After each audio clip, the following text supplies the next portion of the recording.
Hello and welcome everyone. In this podcast, we're going to talk more about free energy and how it's related in chemical reactions. So free energy into reactions and how we're going to use these values, and we're going to do some calculations here. So free energy, I want to go ahead and define that again. I know we talked about it before, but let's go ahead and define it again. So free energy. And when you take biochemistry, you'll talk about this a lot more than what we're going to do here in cell biology. But free energy, we often give it the value of G. And we think of this as the useful energy in a system. And that system, for our purposes, is often going to be a cell. And as we discussed earlier, the term that we're really interested in is the change of free energy, which we often refer to as delta G. Delta for change and G for the free energy. And we said that you can think of delta G as a measurement of disorder as well.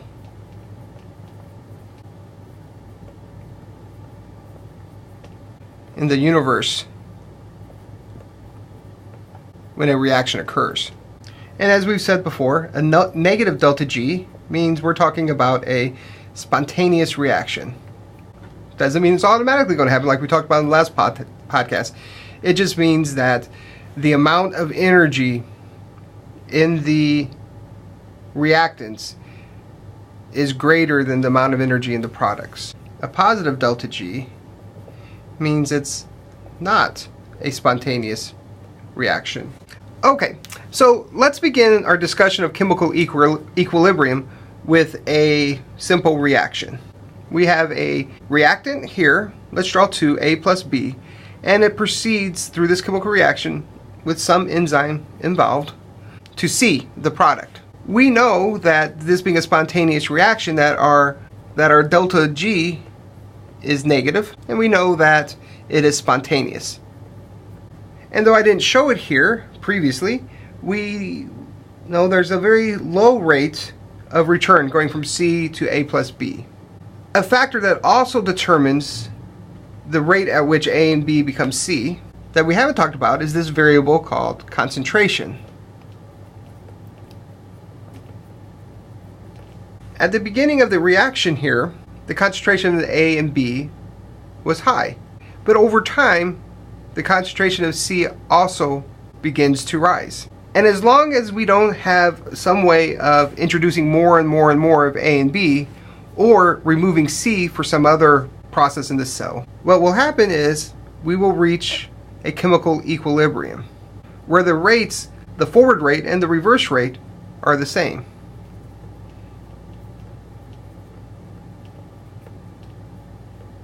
And we also know at this point that delta G is equal to 0. At equilibrium, delta G is 0. However, life in a cell is much different than the life of a test tube, where you might actually reach this chemical reaction. In a cell, reaching chemical equilibrium is thought to be incompatible with life. Or we just don't see it, because in this reaction, A plus B goes to C, we know that things from the environment will move into the cell, or maybe things within the cell will create more A and B. So A and B are continuously being resupplied, or probably resupplied in some kind of regulated manner, but there is a source for new A and B. And in C, it's unrealistic to think that C is a final product that will never be used in the cell. It will go on to make D, or itself be degraded, or whatever its purpose in the cell is. It may be exported out of the cell. The key is that we're not dealing with a situation like we might see in a test tube. Because delta G is concentration dependent,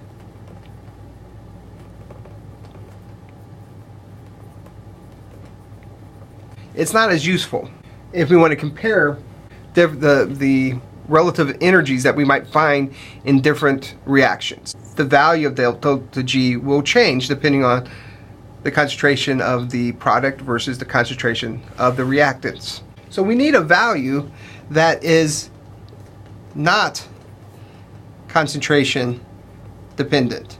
And that value, which we'll talk about on the next whiteboard in great detail, is called delta G 0. And we call this the standard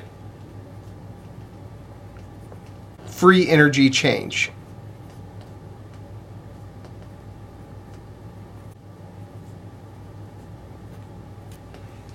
So let's talk more about delta G 0. So this value, the delta G 0, standard free energy change, is a more useful number. And why is it a more useful number? As I just said, it's because it is concentration. If you see me do that, I mean concentration.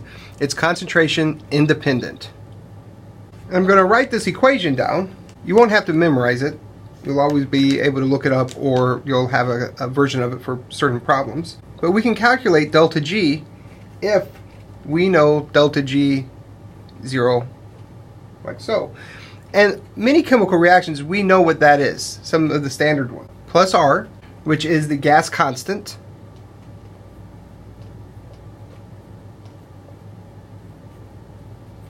which will use 1.987 calories per mole. And then the T is the next value, and this is going to be temperature. And this temperature is in Kelvin, which is equal to 273 plus whatever the temperature is in Celsius. At standard temperatures, if we say standard temperatures, we mean 25 degrees Celsius. So Kelvin, it would be 298. Okay, then we take this and multiply it by the natural log of the concentration of product divided by the concentration of reactant. So if we know the concentrations in the specific reaction, and we know the delta G, we can calculate this value. You should be comfortable doing that if I were to ask you to do a question like that. Okay, now I want to talk a little bit about what happens when that reaction is at equilibrium. And we have this term that we'll call the equilibrium constant, which is K. So equilibrium, EQ constant. And we can define this as the value, or the ratio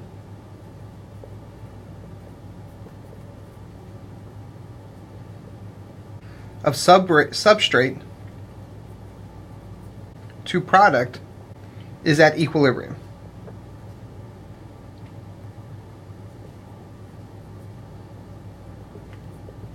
So if we had A going to B, the concentration of A and B at equilibrium would be the K value, or the equilibrium constant. We can represent K as the concentration of product divided by the concentration of reactant. And for the purpose of this class, this is what we will use. At non-standard conditions, we would have to consider putting some coefficients on here. But for our purposes, we will use these values as such. So what you might notice here is the concentration of products divided by concentration reactants is right here. I'm going to write that K constant over here, and K is equal to the concentration of product over the concentration of reactant, because I want a little bit more room to work over here. One thing you might notice is that these numbers here look very similar to what we see up here. So let's look at an example here where a reaction is at equilibrium. If a reaction is at equilibrium, we know that delta G is equal to 0. We're going to calculate delta G 0 in a moment.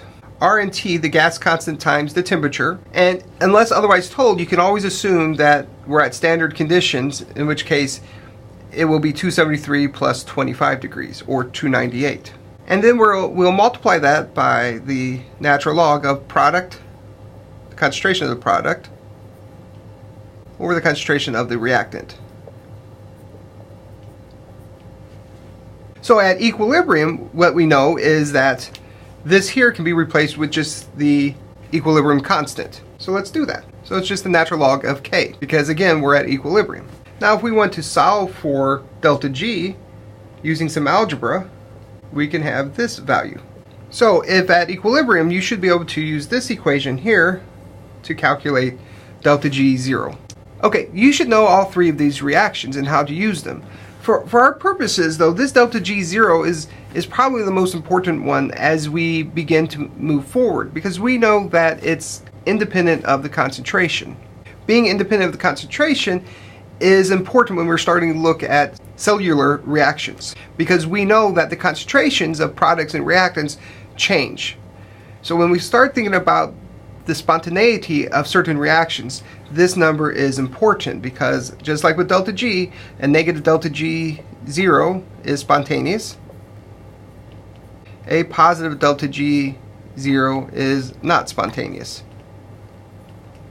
Now let's move on to the next whiteboard to talk about how we can look at these delta G0s to see how they can be used in the cell to make unfavorable reactions more favorable. So let's talk about coupled reactions.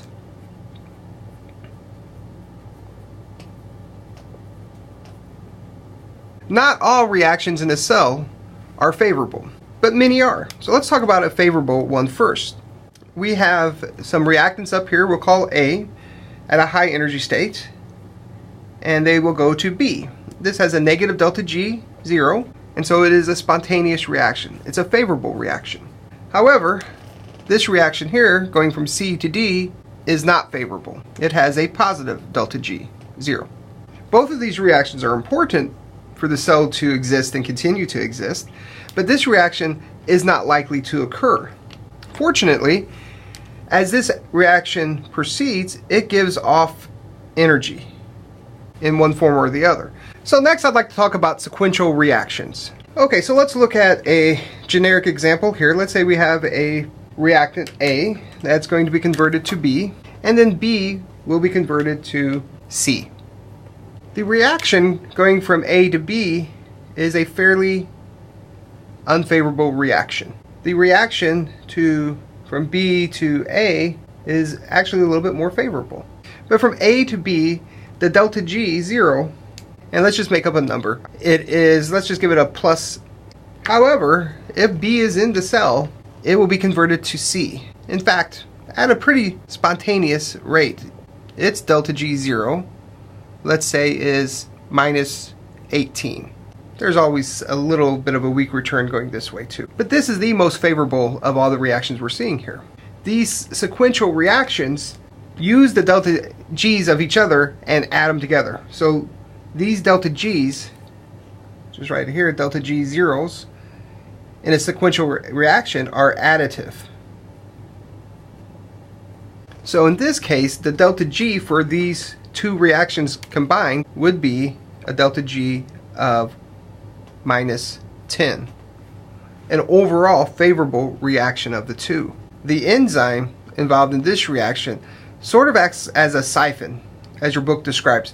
Any B that is made is rapidly pulled in this direction, and because of that, the concentration of B is always going to be low, which is going to favor this reaction going from A to B. The energy here, the delta G0 here, is so negative that it helps decrease the delta G of this reaction. For instance, and we'll talk about this in much greater detail, but the process of respiration, where we take a glucose molecule all the way down, going through glycolysis, the TCA cycle, oxidative phosphorylation, to ultimately end up with CO2 and water. Many of these steps in each of these pathways are energetically unfavorable, but because they occur in this sequential manner where one enzyme is driving this other enzyme, because of that sequential manner and the coupling of those reactions, the overall process of glucose to CO2 and water is favorable. So it's really important that these sequential reactions occur in a cell, because they help drive long pathways of reactions that are necessary for life. Okay, that ends this podcast. In this podcast, we talked about how we generate these values, delta G0s, what they mean, and in the end, we talked about how using these delta G0s, we can figure out how pathways in our cells proceed, even though on paper they appear they shouldn't proceed. In the next podcast, we're going to talk a little bit about, not specifically respiration, but we're going to talk about how we can transfer energy from one reaction to another reaction.